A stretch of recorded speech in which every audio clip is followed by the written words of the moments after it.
آپ کا میزبان اسد اللہ بھٹی ایک نئے ویلاگ کے ساتھ آپ کی خدمت میں حاضر ہے، اور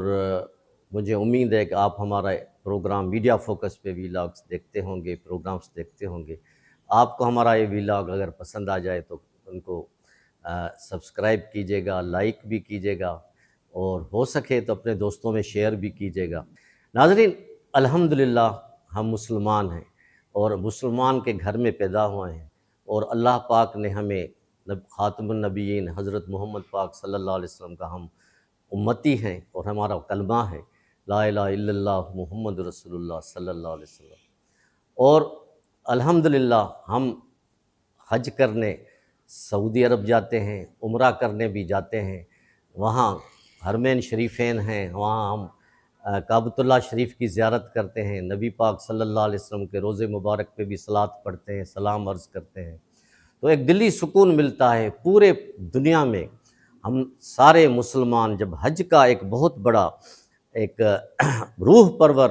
ایک اجتماع ہوتا ہے، اس میں لاکھوں لوگ شریک ہوتے ہیں، اور وہاں گڑ گڑا کر اللہ پاک سے دعا مانگتے ہیں۔ ان کا ہمارا ہر مسلمان کا یہ عقیدہ ہے کہ اللہ پاک ہر جگہ سنتا ہے،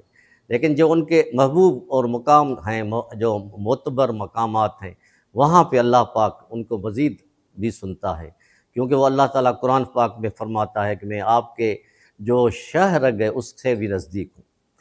ناظرین، یہ ایک ہر مسلمان کے لیے ایک اعزاز ہوتا ہے، اپنے آپ کو خوش نصیب محسوس کرتا ہے کہ میں حج پہ جا رہا ہوں، میں عمرے پہ جا رہا ہوں، اللہ پاک کا بلاوا آ گیا ہے، نبی پاک صلی اللہ علیہ وسلم کے روضے مبارک پہ بھی جاؤں گا۔ تو اس ملک کے عوام سے، اس ملک سے بھی ہمیں عقیدت ہے، کئی سالوں سے ایک ریسپیکٹ کا مقام ہے جو آج تک چل رہا ہے۔ لیکن بدقسمتی سے کچھ لوگوں نے، کچھ کمپوننٹس نے وہاں کے کچھ علاقوں میں، الحمدللہ مکہ پاک اور مدینہ پاک ہمارا ان چیزوں سے محفوظ ہے، لیکن ریاض میں اور کچھ حد تک جدہ میں ایسے شوز، ایسے اجتماعات، ویرائٹی شوز، فیشن شوز ہو رہے ہیں جو عام مسلمان کبھی سوچ بھی نہیں سکتا تھا۔ یعنی ان کے لیے ایک انہونی بات ہے کہ سعودی کا نام لوگ سنتے ہی ان کے ذہن میں پورا مکہ پاک، اللہ کا گھر اور نبی پاک صلی اللہ علیہ وسلم کا جو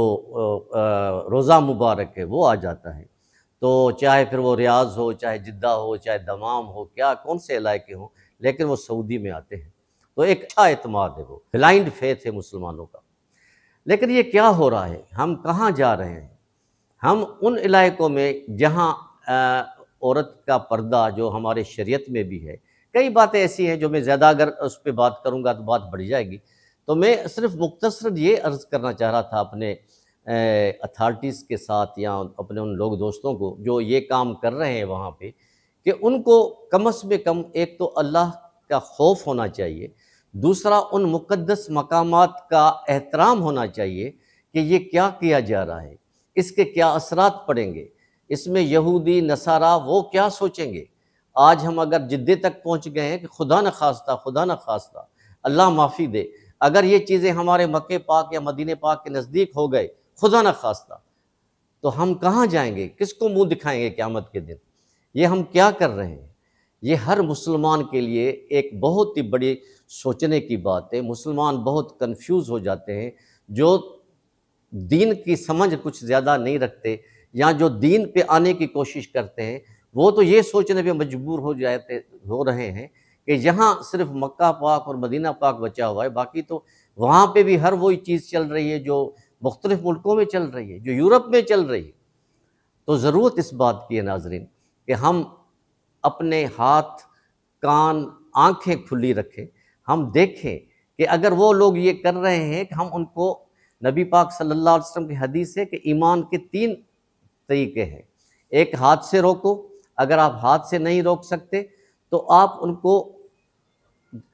زبان سے کچھ کہو، اگر زبان سے بھی نہیں کہہ سکتے تو دل میں اس کو برا کہو۔ یہ ایمان کا کمزور ترین جو ہے وہ ایک وہ مقام ہے۔ تو ہم ان چیزوں سے دور رہیں۔ وہاں اپنے میں بھائیوں سے، مسلمان بھائی ہیں وہاں سب رہتے ہیں، اور کافی حد تک ریاض میں، جدہ میں ان سے اپیل کروں گا کہ خدا را ان چیزوں سے دور رہیں، جو یہ چیزیں کر رہے ہیں ان کی حوصلہ شکنی کریں، ان کو تھوڑا سا سمجھائیں کہ ہم کس طرف جا رہے ہیں۔ ہم مسلمان جو ہے وہ ایک ایمان فرم بلیور ہوتا ہے۔ ہمارے پڑوس میں اسرائیل بیٹھا ہوا ہے، اس نے غزہ میں جو ہمارے مسلمانوں کی حالت کر رہا ہے، اور لبنان میں جو مسلمانوں کی حالت ہے، لاکھوں لوگ شہید ہو گئے ہیں، لاکھوں لوگ زخمی ہو گئے ہیں۔ ہم ان کے لیے اللہ سے دعائیں کریں، گڑ گڑائیں کہ یا اللہ تو ہمارے مسلمانوں کی مدد کر، ہمارے ان بے گناہوں کی، فلسطینیوں کی، لبنان کے مسلمانوں کی مدد کر۔ ہمارے قول اور فعل میں ناظرین اگر یہ چیزیں کریں گے تو ہمارے قول اور فعل میں تضاد ہو جائے گا۔ تو میں ایک دردمندانہ اپیل کروں گا وہاں کے اتھارٹیز کو اور وہاں کے لوگوں کو کہ خدا کے واسطے یہ چیزیں چھوڑ دیں اور اصلاح کی طرف آئیں، ایسے اصلاحی پروگرام کریں، تعلیم کے حوالے سے، ہیلتھ کے حوالے سے اور سوشل ورک کے حوالے سے، تاکہ ایک دوسرے کا احترام، ایک دوسرے کا جذبہ آدمی آئے اور وہ اللہ اور اس کے رسول صلی اللہ علیہ وسلم کے راستے پہ چلے۔ مجھے امید ہے کہ یہ میری آواز اللہ کی مہربانی سے ہر جگہ پہنچے گی، اور اللہ کرے گا کہ ہم سب کو اس پہ عمل کرنے کی اللہ پاک توفیق بھی دے۔